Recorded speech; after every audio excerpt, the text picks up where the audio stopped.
여러분, 그 전도용 책자 또는 전도용지를 통해서 세계로 보급된 유명한 멘트가 있어요. 그 멘트가 어떤 것이냐면 그 다음엔 어떻게, 그런 제목이 있는 그런 멘트입니다. 16세기 중세기에 기독교인 지성으로 알려졌던 필립 네리라고 하는 사람과 연관된 이야기인데요. 그 당시에 그 최고 명문인 컨티넨탈 대학교에 교정을 걸어갑니다. 운동장 가로질 교정을 걸어갈 때에 운동장을 가로질러서 열심히 허겁지겁 뛰어가는 학교의 학생을 목격을 하게 되고 불러 세웠어요. 자네는 왜 이 학교에 왔느냐? 그랬더니 학생이 이렇게 대답합니다. 나는 법률을 공부하기 위해서 이 학교에 왔습니다. 학생과 함께 걸으면서 다시 물어봅니다. 공부를 마친 다음에 뭐 할 거지? 박사가 되겠습니다. 그 다음엔 어떻게 하겠는가? 아주 어렵고 힘든 문제를 맡아서 내가 갖고 있는 법률 지식과 웅변으로 멋지게 변론해서 나는 명성을 얻겠습니다. 그 다음엔 어떻게 하겠는가? 많은 재물과 명성을 누리며 살 것입니다. 그 다음엔 어떻게 하겠는가? 그 다음엔 아마도 내가 늙어서 죽게 되겠지요. 그때 필립 네리가 다시 물어보죠. 그 다음엔 또 어떻게 되겠는가? 그 다음엔요? 글쎄요. 그렇게 말하고 아직 마무리가 되지 않았을 때에 필립 네리가 그에게 이렇게 도전을 합니다. 그럼 자네는 결국 죽기 위해 이렇게 뛰었단 말인가? 인생을 살면서 왜 사냐 물어보게 될 때 그 결론이 뭐냐? 나는 죽으려고 삽니다. 그렇게 결론을 내리게 되는 것이죠. 이 말에 도전을 받고 지혜를 얻어서 훗날 그 대학을 대표하는 학장이 됩니다. 그리고 그 학생이 학장이 된 이후에 학교의 정문에다 써놓은 글자가 그 다음엔 어떻게라는 글을 써놓았다 그래요. 만약 여러분들에게 그 다음엔 어떻게라고 물어본다면 여러분들은 어떻게 대답을 하시겠습니까? 그 다음엔 어떻게? 계속해서 질문하게 된 마지막에 그 다음엔 죽겠지요. 그 다음엔 어떻게? 거기에 대한 대답을 여러분들이 가지고 있는지 모르겠어요.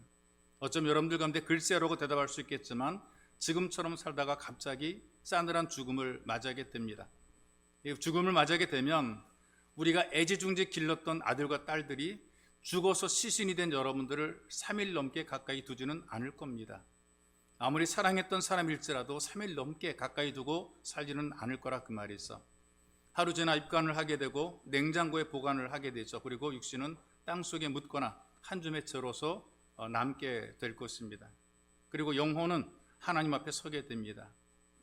하나님 앞에서 우리는 이 땅에서 살아온 그대로 심은 그대로 거두는 결산을 하게 됩니다. 여러분, 멸종하게 살고 있지만 그 다음엔 어떻게라는 질문 앞에 여러분들이 어떤 생각하거나 대답할 것을 가지고 살아가야 되는 것이 있죠. 성경은 우리에게 어떻게 가르쳐 주느냐? 그 다음엔 어떻게에 대한 방법을 지금 우리에게 가르쳐 주고 있어요. 이 말씀의 배경은 예수님께서 십자가에 달리시기 전에 겟세마네 동산으로 가는 길에 어디선가 기도하신 내용입니다. 이 기도를 일명 제사장의 기도라고 하게 되는데요.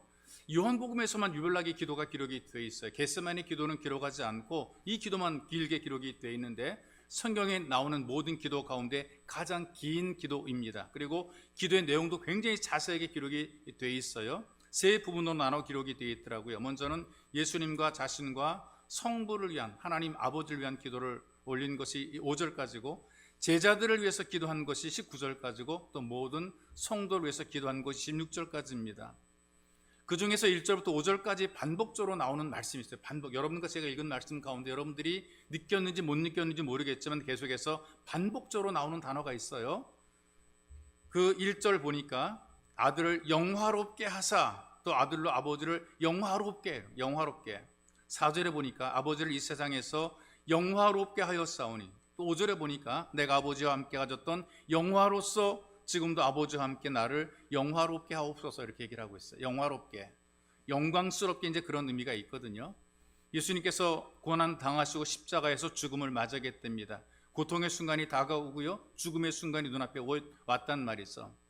이렇게 죽음의 순간이 오거나 위기의 순간 앞에 왔을 때 사람들이 기도를 어떻게 합니까? 살려달라, 벗어나게 해달라, 나 좀 도와달라, 이런 기도를 하게 되는데 예수님의 기도는 어떤 기도인가? 오직 하나님을 영화롭게, 하나님께 영광을 위한 기도를 지금 하고 있는 것을 보게 돼요. 이것이 우리들에게 주는 도전입니다. 어떻게 살아가야 될 것인가? 이런 삶의 자세가 필요하다는 것이죠. 오직 하나님께 영광을 위하여, 어려운 환경 속에서도 하나님께 영광을 돌리는 삶을 살아가야 되겠다, 이런 삶의 목표가 있는 것이 굉장히 중요합니다. 왜냐하면 사람이 극단적인 상황에 닥치게 되면, 어려운 일을 만나게 되면 그때 그 사람의 진짜 진면목을 보게 되는 거예요. 평소에는 안 보이던 것을 위기 때 보게 돼요. 어려울 때 보게 돼요. 문제가 발생하게 되면 그 사람의 진짜 모습과 마음과 모든 것을 알게 되는 것이죠. 만사 좋을 때는 모든 사람을 다 좋게 만듭니다. 다 좋아 보입니다. 다 잘할 것만 같습니다. 그런데 고달프거나 환경이 어려워지거나 문제가 풀리지 않거나 어려움이 있게 될 때 그 사람의 진짜 모습이 보이게 돼요. 친구도요, 좋을 때 친구보다 어려움 당할 때 친구가 진짜 찐 친구가 되는 것입니다. 우정도, 사랑도 그렇습니다.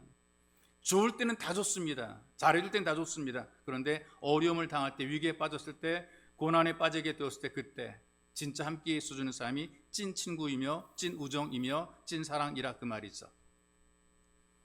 목포 양동 제1교회가 있는데 거기에 이혁영이란 집사님이 계시거든요. 목포와 제주간을 운행하는 그 여객선, 요즘에는 계속 페리호 이렇게 이름을 붙였어요. 페리호라고 하는데요. 그 목포 지점장입니다. 처음 지점장으로 일하고 있을 때 회사가 부실하게 운영을 하는 바람에 운영권이 다른 사람에게로 넘어가게 됐어요. 새로운 사장이 오게 되었습니다. 그래서 이 사람은 오자마자 큰 뜻을 품고 이 회사를 살려야 되겠다, 그리고 돈을 많이 벌어야 되겠다라는 그런 웅단 꿈을 가지고 와가지고 이 무사고가 있어야 된다. 그래서 무사고와 그 다음에 안전을 위해서 고사를 지낸다, 이렇게 얘기를 하는 거예요. 회사의 직급을 가진 사람들은 모두 나와서 이 고사상 앞에 절하라, 이렇게 얘기를 했어요. 이 영혁 집사님은 지점장입니다. 이분 나와서 절해야 되는 그런 직급에 있는 사람이거든요. 꼭 절해야만 되느냐라고 머뭇거렸더니 만일 고사상에 절하지 않게 되면 회사를 그만두라. 아니, 회사를 잘되게 절하라고 그러는데 이 절을 안 하게 된 당신은 회사를 그럼 망하게 하는 거냐? 절하지 않으면 그만두라, 그렇게 얘기해 버렸어요.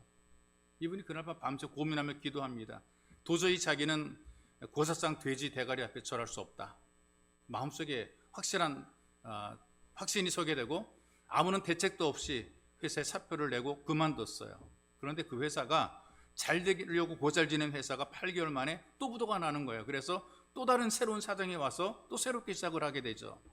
근데 그 회사를 책임질 사람, 목포 지점장을 맡았던 사람인데 이 지점장을 맡을 만한 경륜과 실력이 있거나 경험이 있는 사람이 필요한데 사람이 없어요. 그래서 이 혁영 집사님의 소문을 듣고 연락을 합니다. 다시 와서 일 좀 해달라, 지점장 맡아달라고 자리를 맡겼어요. 이 집사님이 이렇게 간증합니다. 만일 그때 내가 돼지머리에 절했더라면 8개월 뒤에 함께 망했을 것입니다. 지금도 많은 그리스도인들이 세상 속에서 성도로 살아가는 것에 대한 부담과 어려움들을 경험합니다. 근데 그때마다 여러분들 이렇게 질문해야 돼요. 그 다음엔 어떻게? 이걸 여러분들이 생각하고 스스로 질문해야 됩니다. 세상 고생은 영광이 있을 수도 있고 없을 수도 있어요. 여러분, 예수님 안에서 겪는 고난은 반드시 영광이 있다는 것을 성경이 보증해주고 있습니다. 세상을 위해서 열심히 살아갈 때, 노력하며 살아갈 때에 보상이 있기도 하고 없기도 해요. 근데 열심히 살았기 때문에 보상을 받기도 하고, 그런데 열심히 살아도 사기당해 날려버리는 사람들이 있고요. 내가 열심히 애쓰고 수고한 것도 그냥 그것사람이 다 잃어버리는 그런 사람이 있다는 말이죠. 그런데 예수 그리스도를 위해서 헌신한 삶은 반드시 영광이고 보상이 있는 것, 이것이 바로 성경이 우리에게 보여주는 내용이에요. 얼마나 고생받느냐? 최소한 30배부터 시작하더라고요. 30배, 60배, 100배의 결실이 있다고 얘기를 해요. 최소한 30배부터 시작하는 거예요. 여러분, 하나님의 말씀은 그 다음엔 어떻게 살 것인가를 우리에게 알려주고 있어요. 그런즉 너희가 먹든지 마시든지 무엇을 하든지 다 하나님의 영광을 위하여 하라. 예수님께서도 아버지를 영화롭게 하옵소서, 우리가 살아가는 인생의 목적이 하나님의 영광을 위해서 살아가는 삶입니다. 하나님 영광에 쓰임받고 하나님 영광에 최선을 다하는 것이 바로 그 다음엔 어떻게 살 것인가에 대한 대답이 되는 것이죠. 자, 그렇다면 오늘 말씀 속에서 어떻게 사는 것이 하나님께 영광을 돌리는 것인가? 다른 것이 아니라 예수님께서 알려준 것처럼 목적 있는 삶을 살아가는 것입니다. 목적 있는 삶. 예수님의 목적이 어떤 것입니까? 하나님의 아들로서 하나님 아버지를 영화롭게 하는 것이 목적이었어요. 이걸 위해서 지금 간절히 기도하는 것이란 말이죠. 고난과 죽음의 길이거든요. 피하고 싶은 길이고 어려운 길인데 그 길을 왜 가느냐? 하나님 영광을 위해서 그 길을 가고 있어요. 여러분, 하나님께서 우리를 만드실 때에 다 목적을 가지고 우리를 만드셨거든요. 우리가 그냥 이 땅에 살아가는 것이 아니고요, 우리는 목적이 있는 존재예요. 그 목적이 뭐냐? 하나님을 영화롭게 하기 위해서 우리를 만들었다라고 성경이 우리에게 알려주고 있잖아요. 그래서 학습 세례 교육 받을 때에 사람의 제1 되는 목적이 무엇이냐 물어보잖아요. 하나님을 영원히 즐거워하고 기뻐하는 것, 하나님 영광에 살아가는 것이 이것이 인생의 목적이라고 우리가 학습 교육 받을 때, 세례 교육 받을 때 대답을 하지 않습니까? 사람들은 때때로 생각 없이 아이를 낳기도 해요. 결혼했는데 덜컥 임신이 되는 경우들이 있죠. 결혼도 하기 전에 덜컥 또 임신하는 경우들이 있단 말이죠. 그래서 생각 없이 아빠가 되고 엄마가 되기도 하는 거죠. 그런데 하나님께서는 한 생명을 귀하게 여기시고 그 사람의 생명, 한 생명마다 하나님을 영화롭게 하는 목적을 주신 것이란 말이죠. 그래서 사람을 창조하신 이후에 보시기에 좋도록 창조했고 만물을 다스리며 살도록 능력도 주었다는 말이죠. 그러니 우리가 사람으로 산다는 것은 하나님 보시기에 좋은 사람이 되는 겁니다. 사람 보기에도 좋은 사람이지만 하나님 볼 때 좋은 사람으로 살아가는 거죠. 우리의 삶의 방법과 방향이 하나님을 향해 있어야 된다는 것입니다. 이거 잃어버리게 되니까 그 다음엔 어떻게를 모르고 인생을 살게 되는, 그 다음엔 어떻게? 목적이 없잖아요. 그 다음엔 어떻게? 글쎄요, 이렇게 될 수밖에 없단 말이죠. 주방에서 음식을 만들던 엄마가 소금이 떨어졌어요. TV 보고 있던 어린 딸에게 심부름 시켜요. 야, 너 요 앞에 슈퍼에 가서 소금 한 통 사올래? 그리고 돈을 10,000원짜리 하나를 들려 보냈어요. 아이가 10,000원짜리 그냥 들고 그냥 달랑달랑 막 슈퍼로 들어갔어요. 아무런 생각 없이 들어가게 되니까 평소에 먹고 싶었던 과자 눈에 다 들어오는 거예요. 제가 먹고 싶었던 과자 눈에 들어오는, 소금 사오라는 엄마의 심부름을 까마득하게 잊어버리고 지가 좋아하는 과자 사가지고 왔어요. 소금 사러 보낸 엄마가 애가 빼빼로만 들고 오니까 얼마나 환장합니까? 애는 집단에는 뭐 막 사왔단 말이에요. 그런데 정작 할 것, 살 것은 사지 않고 쓸데없는 건 뒤다 사온 것이란 말이죠. 여러분, 하나님께서 우리 이 땅에 보냈을 때에 우리를 통해, 나를 통해서 이 땅에 이루실 일들이 굉장히 많아서 우리를 보내신 것입니다. 그리고 하나님께서 이루라고 우리를 보내셨고 그 일이 우리는 사명이라고 얘기를 하는 것이 있어. 이 사명을 가지고 감당하며 살아갈 때에 내 주어진 인생을 온전히 살아가는 것, 이 목적을 가지고 살아가는 것이 되는 것입니다. 그런데 많은 그리스도인들이요, 이 사명을 잊어버리고 살아가죠. 자기 취향대로 인생을 살거나 자기 분수대로, 자기 실력대로, 자기 구미에 맞는 것들만 찾아다니며 인생을 살아가는 경우들이 있더란 말이죠. 그래서 한 번쯤 우리가 생각해 볼 필요는 있을 거예요. 인생을 살면서 또 예수 믿으면서 한 번쯤 내 자신의 삶에 대해서, 신앙에 대해서 한번 생각해 봐야 돼요. 나는 왜 사는가? 나는 무엇을 위해 사는가? 나는 왜 바쁜가? 무엇 때문에 이렇게 바쁜가? 나는 정말 나를 보내신 하나님의 목적을 따라 살고 있는가? 아니면 내가 원하는 것만 하면서 한 번밖에 없는 이 세월을 지금 계속해서 낭비하고 있지 않은가? 그 다음엔 어떻게? 죽겠지요. 그 다음엔 어떻게? 글쎄요, 이렇게 인생을 살고 있지 않은가? 여러분, 우리가 얼마나 오래 살았는가 중요한 것이 아니고요, 내가 살면서 내가 해야 될, 감당해야 될 사명을 이걸 잘 감당하고 있는가, 이게 더 중요한 것입니다. 이걸 감당하지 못한 이런 목적을 잃어버리게 되면 왜 사는지 모르게 우왕좌왕 인생을 살게 되는 거예요. 사냥꾼들이 사냥할 때에 사냥개를 많이 데리고 다니거든요. 데리고 뭐 토끼도 잡고 멧돼지도 잡고 그래요. 그런데 토끼 한 마리를 발견했어요. 사냥개가 막 쫓아갑니다. 막 소리를 월렁 지르며 쫓아가는 거죠. 근데 그 뒤를 따르는 사냥개들도 소리를 지르며 쫓아가요. 그런데 토끼를 직접 보지 못하고 뒤따라간 개들은 따라가다가 포기해버리고 말았어요. 그런데 토끼를 목격한 본 사냥개만 결사적으로 따라가 토끼를 쫓아갔어요. 그리고 토끼를 결국 잡았단 말이죠. 왜 그랬냐면 이 사냥개는 자기가 목적을 확인했어요. 목표를 봤어요. 그렇기 때문에, 확인했기 때문에 끝까지 쫓아간 것이 있어. 근데 목적이 없는 다른 사냥개들은 가다 포기한 것이거든요. 인생도 마찬가지입니다. 목적 없이 일을 하고 목적 없이 살다 보게 되면 너무나 쉽게 지치고 포기를 하게 되는 거예요. 하다가 말게 되고, 안 하면 아니면 그만이고, 이런 마음가짐을 살기 때문에 목적을 이루지 못하고 생각 없이 인생을 사는 경우들이 많더란 말이죠.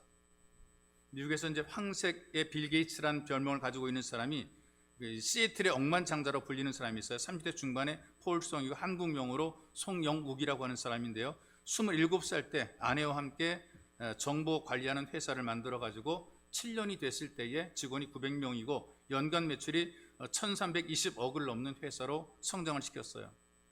부모님의 기대는 이것입니다. 미국 주류 사회 속에 들어가서, 그러니까 이 황인종으로 백인들이 주류가 되어 있는 미국 사회에 들어가는 것이 굉장히 어려운데, 거기 들어가서 하나님과 한국의 이름을 빛나라 이렇게 얘기를 했어요. 늘 자기가 하나님의 영광의 도구로 쓰임받기를 간절히 기도했어요. 그래서 회사를 설립한 것도 돈을 많이 버는 것 이게 중요한 것이 아니라 하나님 영광에서 이 회사를 만들었다라고 고백을 합니다. 그 책이 있는데 꿈을 가진 사람들의 세상이라는 책에서 자기 목적을 밝히는 거죠. 회사를 시작하면서 언젠가는 세계 최대의 기업을 일궈서 하나님께 영광을 돌리겠다는 것이 이 사람의 목적이었어요. 이 사람이 자랑스러운 그리스도인이라고 소개할 수 있는 것은 돈을 많이 벌었기 때문에 대형 어떤 큰 대기업을 이뤘기 때문에 이것이 아닙니다. 열심히 기도하는 것도 중요하고 부모님의 신앙교육도 중요한데 그리고 미국 생활의 성공은 또 중요한 건데 더 중요한 게 어떤 것이냐면 평생을 통해서 자기가 이룰 수 있는 자기가 도달해야 되는 삶의 목적이 분명했다는 것이 있어. 내 인생이 내 삶이 내 회사가 내 주변의 많은 사람들이 하나님의 영광을 위해 살도록 하겠다라는 이 목적을 분명히 밝히는 것. 이게 바로 자랑스러운 성도의 모습이 되는 거예요. 그 다음에 어떻게 하라고 하는 것을 알고 살아가는 성도의 삶이 되는 것이죠. 종교 안에다가 종교를 쓰라 그럴 때에 자기가 불이익을 당할까봐 공란으로 놔두는 사람들이 많아요. 불교라도 안 쓰고 기독교도 안 쓰고 안 쓰는 사람들이 굉장히 많고 자기의 정체성에 대해서 분명하지 못한 사람들이 많이 있습니다. 손해를 보거나 불이익을 당할 때에 나는 그리스도인이라고 밝히는 것을 굉장히 꺼려하는 것이 있어. 근데 그때 우리는 주님의 기도를 따라 해야만 듭니다. 아들을 영화롭게 하사 아들로 아버지를 영화롭게 하옵소서. 여러분들이 그 다음엔 어떻게 살 것인가 하는 분명한 확신이 있으면 좋겠습니다. 그건 다른 것이 아니라 내 인생과 내 목적은 오직 하나님의 영광이라는 목적을 가지고 살아가는 것입니다. 그래서 나는 하나님의 영광 위에 산다는 목적이 분명하시기를 주님의 이름으로 축복합니다. 또 하나 이 하나님께 쓰임받는 삶으로 사는 것이 하나님 영광 위에서 살아가는 삶입니다. 우리가 쓰임받을 때에 다양한 쓰임이 있는데 하나님께 쓰임받는 삶이 굉장히 중요합니다. 하나님께서 우리에게 주신 일을 우리가 사명이라고 했지 않습니까? 이 사명을 감당하면서 하나님을 기쁘시게 하는 것이 우리들의 삶입니다. 하나님께서 우리를 자녀로 불렀지만 또 하나님께서 우리를 일꾼으로도 불렀어요. 하나님께서 우리를 쓰시게 해서 우리를 불렀다는 말이죠. 그래서 우리가 이 땅에 살면서 어떻게 살 것인가 어떻게 할 것인가 할 일을 주었다는 말이죠. 그 일을 통해서 하나님께 영광이 되라 이렇게 얘기를 하고 있습니다. 성경에 보게 되면 사람들에게 일을 주어요. 만물을 다스리고 정복하고 관리하라고 우리에게 일을 주어요. 사람들로 하여금 이걸 잘 관리해서 하나님을 드러나게 하는 그런 일을 위해서 일을 주었다는 말이죠. 우리의 일들이 그런 일들이고 우리가 살아가는 삶들이 바로 그런 삶이며 우리가 쓰임받는 것이 이렇게 우리가 쓰임받게 되는 것입니다. 대만에서 우편 배달부를 하는 26살의 젊은 청년이 있었는데요. 일이 너무나 많은 거예요. 매일같이 지금 굉장히 많은 편지를 들고 다니면서 이걸 다 배달해야 되는데 이게 너무 힘드니까 이 친구가 굉장히 많은 그 편지를 갖다가 불에 태웠어요. 그러다 적발이 돼버리고 말았네요.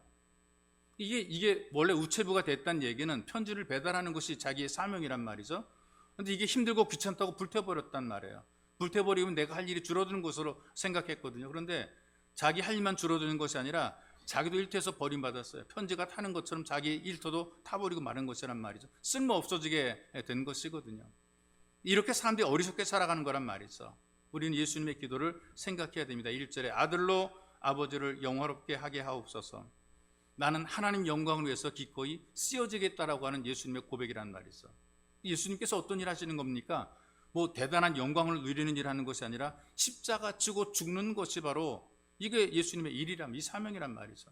주님 하나님이 쓰신다면 날 쓰시기 원한다면 내가 쓰여진다면 그래서 하나님 영광이 드러나기만 한다면 까짓거 나는 십자가에서 죽는 것도 내가 감당하겠습니다. 내가 죽더라도 쓰임받는 것이라면 내가 이렇게 죽어서 쓰임받겠습니다. 이렇게 고백을 하고 있단 말이죠.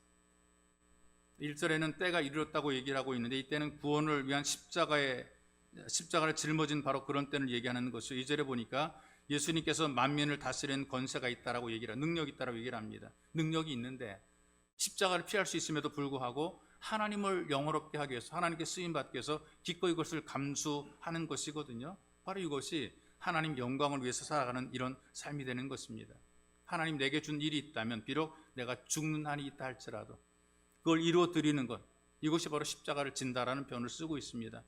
십자가를 지고 주를 따른다라는 얘기를 우리가 많이 하게 되는데 이건 진짜로 우리가 죽는 것을 얘기하는 것이거든요. 십자가 자체가 죽음을 얘기하는 것 아니겠습니까? 나 평생 이렇게 살다 죽어도 좋아라고 하는 그 일이 있다면 여러분 이것처럼 행복한 사람은 없습니다. 난 정말 이 일을 하고 죽어도 좋아. 이런 마음을 가지고 살아간다는 것, 이건 정말 대단한 것이 있어. 나는 하나님께 쓰임 받으면 죽어도 좋아. 이런 마음으로 주님께서는 하나님 영광에서 쓰임 받는 것입니다. 많은 그리스도인들 가운데에 이렇게 사는 분들이 많거든요. 뭐 돈 많이 벌고 잘 되고 형통한 것, 이것이 하나님께 영광 돌리는 것만이 아니거든요. 만사 잘못되어도 순종으로 내 인생이 죽음에 이르는 절망 가운데 빠진다 할지라도 그래도 순종으로 하나님 앞에 쓰임받게 될 때 이것이 하나님께 영광이 되는 것이고, 수많은 기독교 역사 속에서 잘 되는 것만 가지고 하나님 영광스럽게 한 것이 아니라 오히려 망하고 힘들고 어렵고 고난 속에 있었음에도 불구하고 하나님이 영원롭게 했던 성도들이 굉장히 많았다는 것을 여러분들이 기억을 해야 됩니다. 우리는 이렇게 생각하잖아요. 잘 되면 영광이라, 잘못되면 영광 가리운다. 그거 아닙니다. 여러분, 잘 돼서 오히려 하나님 영광 가리는 사람들 얼마나 많은지 모릅니다. 자기가 잘해서 된 것처럼 자기 영광을 드러내기도 하고, 내가 잘해서 되었고, 내가 기도해서 잘 됐고, 내가 능력이 있어서 잘 됐고, 내가를 강조하는 사람들이 많아지게 되는 것이죠. 이런 분들이 어려움을 만나게 되거나 일이 안 되게 되면 슬그머니 꼬리를 내리고 신앙에서 떨어져 가는 사람들이 많아요. 근데 여러분, 진짜 진정한 믿음의 사람, 찐 믿음의 사람들은 그런 고난 속에서도 여전히 쓰임받는 삶을 살아간다는 것이 있어. 고아로 성장한 청년이 있어요. 부유한 노 부부의 도우미가 되어서 열심히 일을 합니다. 이 고아 청년이 노인의 시간표에 맞추어서 성실하게 그 부부를 돌보는 거죠. 아침마다 기상시간에 정확하게 이 부부를 깨웁니다. 식사 시간 때에 맞춰서 준비를 합니다. 산책하는 일도 정확하게 돕습니다. 왜 그러냐? 내가 이 시간표대로 하지 않게 되면 해고를 당할까 봐 긴장한 거예요. 잘 섬기면 누가 보든지 정말 성실하고 최선을 다하는 젊은이에요. 이 젊은이가 노 부부를 그렇게 열심히 섬기는 거죠. 그런데 시간표대로 하지 않으면 혹시 내가 해고를 당하면 어떻게 할까? 그런 부담이 있었던 것이죠.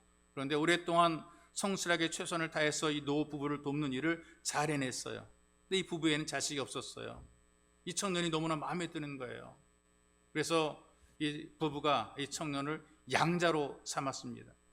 이제 할아버지 할머니로 부르는 것이 아니라 아버지와 어머니로 부를 수 있게 되었단 말이죠. 그리고 법적으로 상속을 받게 되었어요. 이 청년은 고아합니다. 친척도 가족도 없습니다. 아무것도 없는 사람인데, 그런데 이제 자기에게 사랑할 수 있는 대상이 생겼습니다. 의지할 수 있는 부모가 생겼단 말이죠. 얼마나 감사하고 얼마나 행복한지요. 이 젊은이가 노부부를 모시고 열심히 섬깁니다. 전과는 다르게 섬기는 것이죠. 전에는 어떻게 일했는가? 해고당하지 않으려고 일했어요. 열심히 돈을 받기 위해서 열심히 일했어요. 이제는 어떻게 일합니까? 부모님을 사랑하는 마음으로, 효도하는 마음으로 일한 것이 있어. 전에는 하인처럼 일했어요. 시키는 것만 열심히 했어요. 지금은 아니에요. 효도하는 아들이 되어서 기쁜 마음으로 섬기는 거예요. 즐거운 마음으로 섬기는 거예요. 자원하는 마음으로 섬기는 것이 있어. 여러분, 우리가 하나님의 자녀입니다. 하나님께서 우리 아버지가 됐습니다. 우리 믿음 생활이 억지로 하는 것이 아니거든요. 기쁘게 하는 것이고 즐겁게 하는 것입니다. 우리가 주님을 섬깁니다. 예배를 드립니다. 이거 마지못해 하는 것이 아닙니다. 자원함으로 하는 것이 이것이 쓰임받는 삶이거든요. 여러분과 제게 주어진 모든 것들이 하나님의 은혜로 주어진 것이 있어. 내가 사는 이 모든 삶은 하나님이 내게 준 것이기에 내 인생 살아가면서 하나님의 기쁨이 더 살아가는 것, 이것이 바로 성도의 삶입니다. 이거 내 거야 라고 고집하는 것이 아니라 하나님 영광 위해서 쓰여지게 될 때 이것처럼 고귀한 것이 없단 말, 아름다운 것이 없는 것이란 말이죠. 한 성도가 이런 글을 남겼습니다. 내가 일하는 것은 물건을 얻기 위해서가 아니고 기쁨을 얻기 위해서입니다. 내가 일하는 것은 생활 수준을 높이려고 하는 것이 아니라 내 인생의 질을 높이려고 하는 것입니다. 내가 일하는 것은 물질적인 보상을 위해서가 아니라 하나님의 은총을 얻기 위해서입니다. 내가 일하는 것은 이윤을 위해서가 아니라 나에게 준 기회를 성실히 채우는 것이며 받는 즐거움을 위해서가 아니라 섬기는 기쁨을 위해서입니다. 여러분, 어떤 일을 하든지 즐겁고 기쁘고 가벼운 마음으로 하게 되면 그 일이 보람이 됩니다. 그런 욕심을 가지고 일하게 되면, 더 많이 벌어야 되는데 라는 욕심으로 일하게 되면 일이 짐이 되죠. 지나치게 잘해야 되는, 누군가에게 보여주려고 하게 되면 또 짐이 되는 것입니다. 여러분, 우리의 모든 삶은 하나님으로부터 생명도 건강도 물질도 공급받아 살아갑니다. 때로는 개인차가 있기 때문에 넉넉할 수도 있고 모자랄 수도 있습니다. 사람마다 어떤 사람은 유능한 사람이 있고 유능하지 못한 사람이 있더라, 그 말이 있어. 잘 날 수도 있고 못 날 수도 있단 말이죠. 그리고 어떤 사람도 건강합니다. 그런데 어떤 분은 참 약하게 살아갑니다. 그러나 이렇든 저렇든 살아갈 수 있는 것 자체가 하나님의 은혜라는 것이죠. 이 하나님의 은혜를 발견하고 여러분들의 삶으로 그 삶의 현장에서 있든 없든 약하든 건강하든 가졌든 못 가졌든 높든 낮든 그 삶의 자리에서 하나님의 영광에 쓰임받는 여러분들이 되시기를 주님의 이름으로 축복합니다. 그리고 또 하나 더 말씀드리게 되면 하나님께 기꺼이 헌신될 때에 하나님 영광에 살아가는 삶이 되는 것입니다. 지금 예수님께서 하나님께 영광을 돌리고자 하는 세상이 바로 우리 현실이거든요. 어디 먼 옛날에 먼 훗날에 이런 것이 아니라 바로 지금입니다. 지금 내가 사는 내 삶의 현장, 가정이며 교회이며 직장이며 학교이며 내가 사는 이 삶 현장에서 하나님을 영화롭게 해드리는 것이거든요. 우리가 무엇으로 하나님께 영광을 올려드리는가? 아버지께서 주신 모든 자에게 영생을 줌으로 영광을 올려드린다. 예수님께서 이렇게 말씀했단 말이죠. 다시 말하게 되면 구원 사역입니다. 사람의 영혼을 구원하는 것. 이것이 가장 아름다운 것이란 얘기죠. 그러니까 하나님 가장 고상하고 가장 귀한 것, 가장 고귀한 것은 다른 것이 아니라 생명을 구원해서 하나님께 영광을 올려드리는 것이 이것이 가장 귀한 것입니다. 어떻게 하면 한 영혼을 구원할 수 있을까? 그 영혼이 예수 믿고 하나님의 사람이 될 수 있을까? 영혼 구원에 대해서 쓰임받는 것이 이것이 가장 귀한 일이고 이것이 온전한 헌신이 되는 것이죠. 국악인 가운데 고인이 된 무형문화재였던 박동진 할아버지 여러분들이 기억하실지 모르겠습니다. 제비몰로 나간다. 우리 것은 좋은 것이요. TV에서 이런 광고도 했단 말이죠. 2003년도에 세상을 떠났습니다. 이분이 80대 후반에 간증을 했어요. 원래 자기는 불교인이래요. 성탄절에 기독교 방송국에 가서 예수의 일생을 판소리로 부르다가 예수를 영접하게 되는 거죠. 판소리 명창이니까 아마 이걸 의뢰한 것 같아요. 당신 예수 일생을 좀 불러달라고 부탁을 했는데 돈 주는 거니까 한 거예요. 이 양반들은 뭐 개념이 없어. 돈 주면 가서 하는 거니까 돈 준다 그러니까 가서 예수님의 일생을 판소리로 불렀는데 그거 하다가 예수님 영접하게 됐죠. 그래서 예수님 소리꾼으로 변화돼서 30년 가까이 판소리로 복음을 전한 분입니다. 이분이 왜 어떤 마음을 가졌냐면은 은혜 주신 하나님께 내가 도리를 다하고 살아가야 되겠다. 내가 얼마 남지 않은 이 생에 영혼을 구원한 나처럼 예수를 몰랐던 사람들 예수 믿게 만드는 그런 일을 하기 위해서 내가 살아가야 되겠다라는 그런 마음을 갖게 되는 거죠. 그래서 공주에 있는 판소리 전수관 뒤에 500평의 땅에다가 마을 주민을 위해서 교회, 그 다음에 은퇴 선교사님이 노후를 위해서 휴양소를 지어 놓았어요. 전수관에서 수련 중인 모든 문화생들이나 교회에서 배출되는 제자들로 하여금 땅 끝까지 복음을 전하는 것이 이것이 내 평생의 사명이라고 얘기를 했다는 것이죠. 그는 자기 인생 속에서 영혼을 구원하는 그 일에 하나님께 쓰임받는 것, 그리고 하나님의 일에 최선을 다한 이 일이 어떤 자기 평생의 사명을 알았던 것입니다. 이 가장 고귀한 것이 생명을 구원하는 것, 이 사명을 잃어버리게 되니까 결국 하나님께서 흩어버리는 모습을 역사 속에서 보게 되거든요. 자, 처음 예루살렘 교회가 3,000명 회개하고 5,000명 회개하고 교회가 막 미어 터졌습니다. 영혼들이 막 와서 예수 믿기로 하고 그 영혼들이 은혜 받고 구원 받고 그래서 그 영혼들이 정말 그 커다란 교회 예루살렘 교회를 이뤘단 말이죠. 그런데 그 사람들이 자기들끼리 모여서 먹고 마시고 자기들끼리만 친하게 지내고 자기들끼리만 교제했단 말이죠. 그러니까 결국엔 어떤 일이 만들어지게 되는가? 핍박이 일어나게 돼요. 정권이 그리고 유대인들이 이 교회를 핍박을 하게 돼서 이 핍박을 피해서 이 그리스도인들이 사방으로 흩어지게 됩니다. 흩어진 이후에 그들이 비로소 쓰임받게 돼. 어떻게 쓰임받게 되느냐? 영혼 구원을 위해서 쓰임받게 돼. 교회를 이루고 전도를 하면서 그 사람들이 교회 공동체를 만들어가는 거죠. 예루살렘에만 있던 사람들이 다 흩어져 가지고 사방에 중앙아시아에 유럽에 흩어져서 복음을 전하는 일꾼들이 된 것이란 말이죠. 그런 여러분, 우리가 잊어서 안 될 것이 있습니다. 교회가 무엇을 하는 곳인가? 교회는 왜 존재하는가? 하나님 영광에서 존재한다는 말이죠. 무엇이 하나님의 영광을 위한 것인가? 영혼을 구원하는 것이 하나님의 영광을 위한 것이고 여기에 헌신하는 것이 바로 하나님 영광을 위한 삶이 되는 것입니다. 나만 위에 살려고 하게 되면 흩어지고 나눠지게 되고 깨지게 됩니다. 우리는 그 다음엔 어떻게를 생각해야 되거든요. 내가 이렇게 살아도 되는가? 이렇게 살아도 되는가?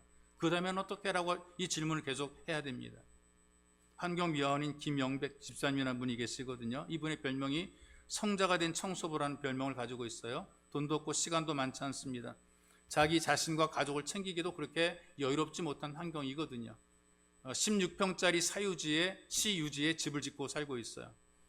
장남은 가게를 청소하다가 손가락 2개가 절단되는 사고를 당했습니다.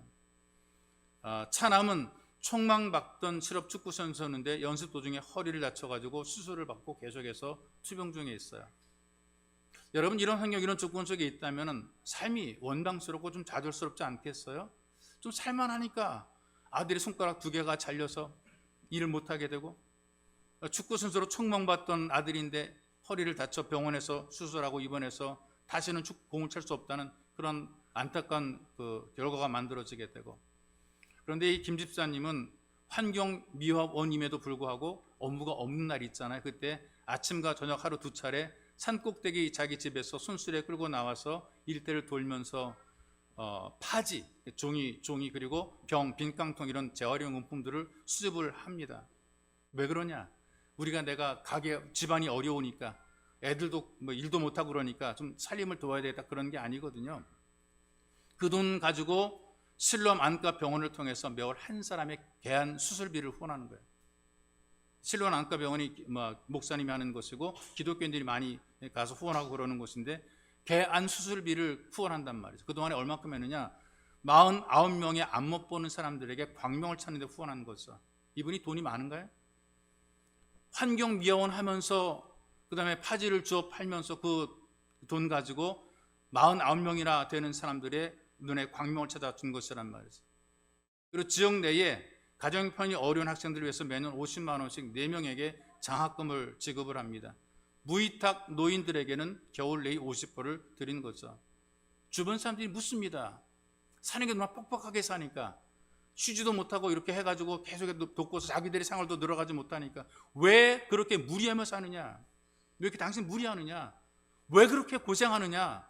아주 이제 나이도 들었으니 좀 편하게 좀 살아라, 이렇게 얘기를 했더니 이분이 이런 대답합니다. 나는 제2의 인생을 살기 때문이다.